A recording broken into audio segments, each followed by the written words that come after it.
2015 को कलेक्टर के साथ जो बैठकर मीटिंग लिया है, उस समय में हम लोगों ने वहाँ पर बहुत सारे मुद्दे रखे, 26 मुद्दे रखे। 26 मुद्दे में मेन मुद्दे जो है,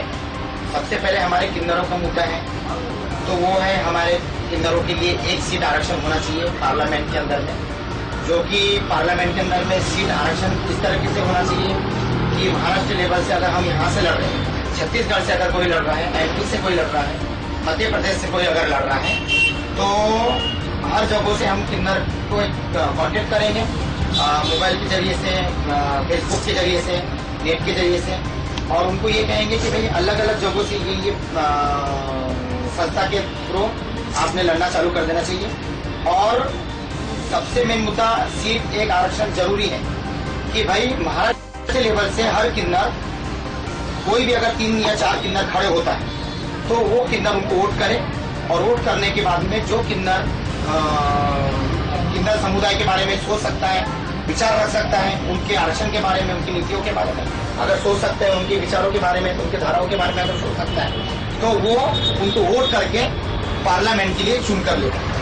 तो हमें सबसे पहले एक सीट आरक्षण के लिए लड़ना पड़ेगा, जिससे कि हमारी लड़ाई ये चालू रहेगी जारी। दूसरा मुद्दा सबसे पहले किन्नर लोगों के लिए यहाँ पर आवास योजना कॉलोनी का है। अगर किन्नरों के लिए मकान नहीं है, किराए के मकानों में रहते हैं, किराए में 2-2 हज़ार, 2,500 रुपये हमें देना पड़ता है। अगर हम दुकान जाते हैं, 1-1 रुपये, 5-5 रुपये अगर मंग कर लेकर आते हैं किससे, तो वो पैसा हमारे किरायों में चले जाता है, इलेक्ट्रिक बिल में चले जाता है, बहुत सारे ऐसे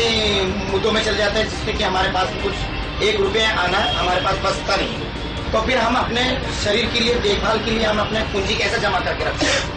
इसीलिए हमें गवर्नमेंट से आवास योजना कॉलोनी के बारे में लड़ना है, जिससे कि गवर्नमेंट सबसे पहले आवास योजना का महाराष्ट्र लेवल में उसका संगठन, यानी एक अच्छा कॉलोनी बनाकर उसका संगठन करे कि भाई किन्नरों के लिए आवास योजना सबसे पहले जरूरी है। आवास योजना के अंदर में हमें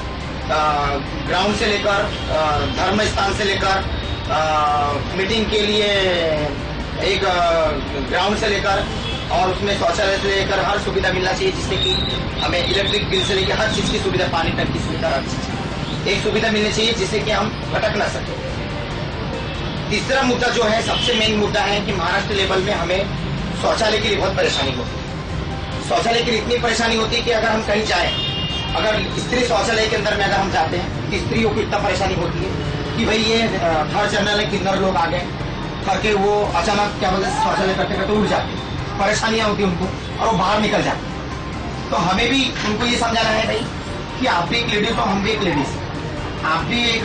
पुरुष हो, हम भी एक पुरुष है, हम दोनों चीजों से बटे हुए हैं। तो हमसे डरने की कोई जरूरत नहीं, मगर फिर भी हम गवर्नमेंट को ये समझाना चाहते हैं कि भाई कोई हमें समझता है, कोई हमें नहीं समझता है। इसीलिए अगर हम स्त्री शौचालय के अंदर में जाते हैं तो स्त्री हमारे से डर के मारे बाहर निकल जाते हैं, तो उन्हें हमसे परेशानी नहीं होना चाहिए। इसलिए गवर्नमेंट ने हमें तीसरा कॉलम दिया है, तीसरा दर्जा दिया है। एक मुझे बात बताइए, मैं तो महिला नहीं हूँ, मैं तृतीयपंथी हूँ, तो गवर्नमेंट ऐसा क्यों सोच सकती है कि भाई मैं महिला के इसमें रहकर सीट आरक्षण के लिए करूंगी, यानी महिलाओं का 35%, उसमें से भी 10%, 15% हमें मिल जाएगा महिला का घाटा। पुरुष के अंदर में हमें आरक्षण क्यों नहीं देते? क्यों? पुरुष में तो हम भी तो पुरुष भी है और लेडीज में भी आते हैं, यानी 2 क्वालिटी हमारे अंदर में है, तो हमें पुरुष में भी आरक्षण मिलना चाहिए।